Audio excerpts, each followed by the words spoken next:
gentlemen, coming to you from the Spit Studios in Vancouver, British Columbia, Canada. This is the Spit Sports Show. Welcome to the official Spit Sports Show Super Bowl preview. Now, I know that this is not the matchup that most of us wanted.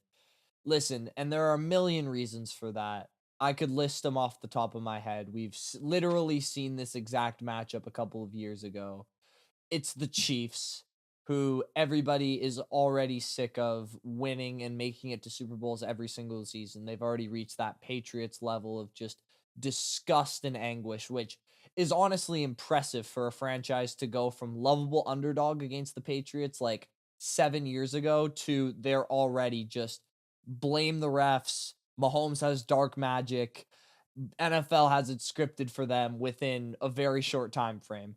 The Eagles also just won a Super Bowl less than a decade ago. So it's not even like the Philadelphia is in some crazy Super Bowl drought and we have to root for the underdog to beat the conquering heroes. That's not a factor here. Philly just got the job done not long ago. And these are two just generally annoying fan bases who think their team is going to win the Super Bowl every single year, even when they suck. Unfortunately, one of those fan bases is going to be right in this case, which stinks for every other NFL fan who doesn't cheer for one of these two just irritating fan bases. But the other reason why I don't think this is the matchup that people wanted is because whether they know it consciously or not, we've seen matchups like this throughout the entirety of the 2010s and for most of the 2020s. Like an AFC team led by an all-time great quarterback facing off against an NFC team that has the weaker quarterback, but probably overall, when you look at it 53 man to 53 man, they have the better roster overall. Quarterback versus roster, AFC versus NFC, has been the script of really pretty much all Super Bowls since Manning faced off against the Legion of Boom in Super Bowl 48 and got curb stomped. So I'm going to go through these Super Bowls with you guys because I think when I actually start pointing it out to you, you're going to be like, wow, like maybe I can make better Super Bowl preseason predictions here. So I just mentioned Super Bowl 48. Peyton Manning was obviously the best quarterback going in to play the Seattle Seahawks, who had by far the best team that year. The next season, Tom Brady from the AFC goes against the Seattle Seahawks from the NFC. Again, quarterback roster. Super Bowl 50, I'll talk about in a bit, but in the next one, 51, Tom Brady beats the Atlanta Falcons. The Falcons, if you remember during that playoff run, were an absolute buzzsaw. They murdered Green Bay in the NFC Championship game. They were looking like they were going to dominate their way to a Super Bowl. They were up 28-3. And then Brady does Brady things. They come all the way back. The next year, Tom Brady again. Great quarterback. Probably not the best roster, but goodness gracious, this quarterback coach combination out of the AFC goes against the Philadelphia Eagles in Super Bowl 52, which was running with a backup quarterback, but they had the best pass rush in football by a mile. Nick Foles was on the heater of all heaters. He played unbelievable the NFC Championship and kept it up in the Super Bowl. And Philly, with the better overall roster, was able to take down the Patriots. The year after that, Brady from the AFC quarterback coach combination goes up against the Los Angeles Rams from the NFC with Jared Goff young as the quarterback there. Obviously, Tom Brady versus Jared Goff isn't a competition, but if you looked at the overall rosters with Aaron Donald on that roster and they made plenty of moves, the Rams looked like they were by far the best team in the NFL that season. I think they ended up with the best record along with the Chiefs. Brady was able to take them down though. Then we get into the Mahomes era where he beats San Francisco twice. So obviously he's the quarterback from the AFC going up against the powerhouse all-star team from the NFC, which the 49ers were for a couple of years. When obviously you guys remember this wasn't that long ago, with McCaffrey for one of the Super Bowls, Fred Warner, Dre Greenlaw, Nick Bosa, obviously an all-time stacked roster. going up against an AFC quarterback. Then probably the most interesting one, Super Bowl 55, Brady actually switches roles to become the lesser quarterback on the great NFC roster to play against Mahomes, who's the great quarterback on the worst AFC roster. This time Brady got the job done for the NFC. Super Bowl after that, Mahomes beats Philly, and they're about to play Philly again on Sunday. So, what does that mean? Out of the last 10 Super Bowls, the only ones that did not follow the great AFC quarterback combo, not the great AFC quarterback combo, the great AFC quarterback versus the great NFC roster were Broncos versus Panthers in Super Bowl 50, where Cam was actually the best quarterback in that game in the NFC, going up against the best roster from the AFC, which was the Broncos. So it was kind of the same concept of game. The roles were just flipped, and it was different conferences had different roles. And then Rams versus Bengals, Super Bowl 46, which just doesn't follow the formula at all. Both quarterbacks were great. Both rosters were decent. Rams were better, but it doesn't fall into the formula that we're talking about here. So with that, we have 10 plus years of these exact type of Super Bowl matchups where we have an all-time great player going up against an all-time great roster. And typically that great player is accompanied with one of the greatest coaches of all time. Now listen, I know what you're probably yelling at the screen right now. That data only matters because Brady and Mahomes went to a million Super. Yes, that is exactly the point.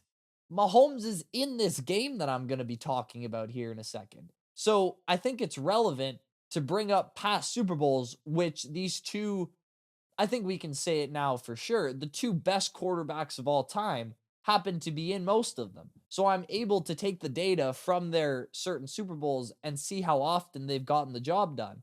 And in this exact scenario, the AFC team with the better quarterback is 6-2 against those matchups with the NFC rosters. Now, it's really supposed to be 6-1 because one of the losses was Mahomes' loss to Brady when he was with Tampa.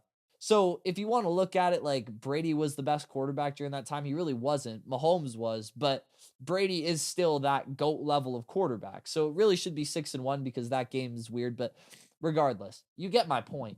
In most times where a all-time great is going up against a team like this, the all-time great just finds a way to get through. And in NFL history, there is just something about having the great quarterback head coach duo in these winner take all, every single little itty bitty thing counts kind of games. And it clearly shows in the results. Like, if you go back through the all time dynasties in the NFL, all of them coach quarterback. Started with Vince Lombardi and Bart Starr in the 60s. It went to Terry Bradshaw and Chuck Noll in the 70s, and then Joe Montana, Bill Walsh, and then you went all the way to Troy Aikman, Jimmy John. You can go through all of the eras, and quarterback coach is what wins Super Bowls. And especially in the last 10 years, if you have that advantage, your likelihood to win the Super Bowl, well, I just gave you the number 6-2 should be 6-1. Those odds are pretty great. And the thing that's most fascinating as well about this matchup is we've seen it before.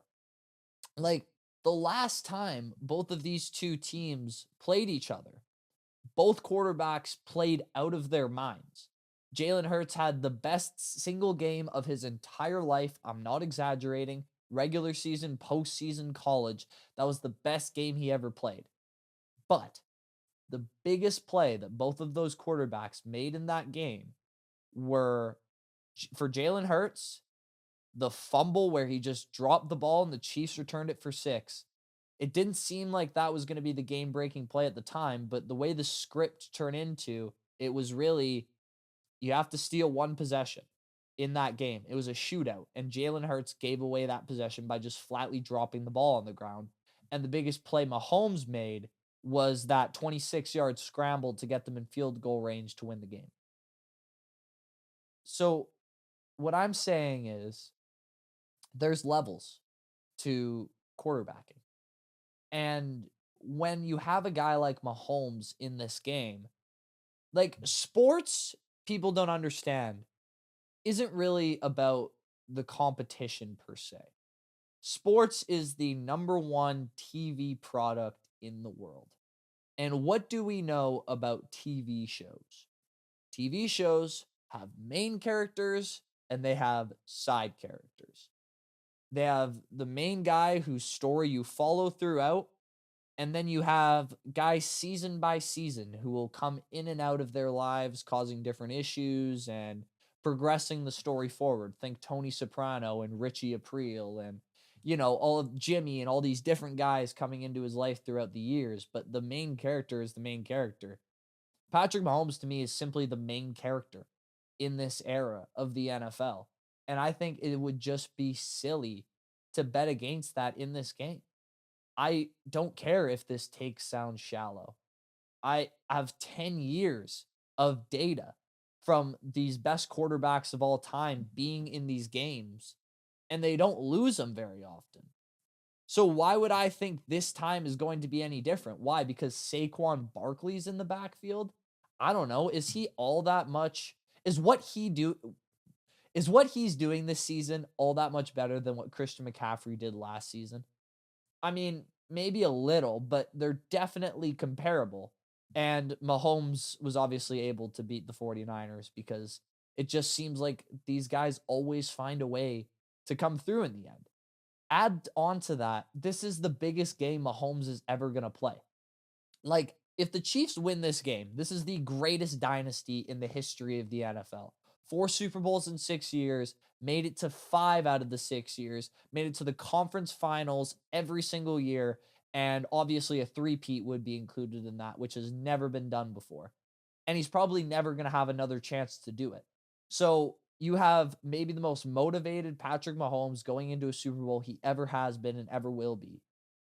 And 2 weeks to prepare with Andy Reid and 2 weeks for Travis Kelce to get healthy and rested with his old body. That's obviously crucially important.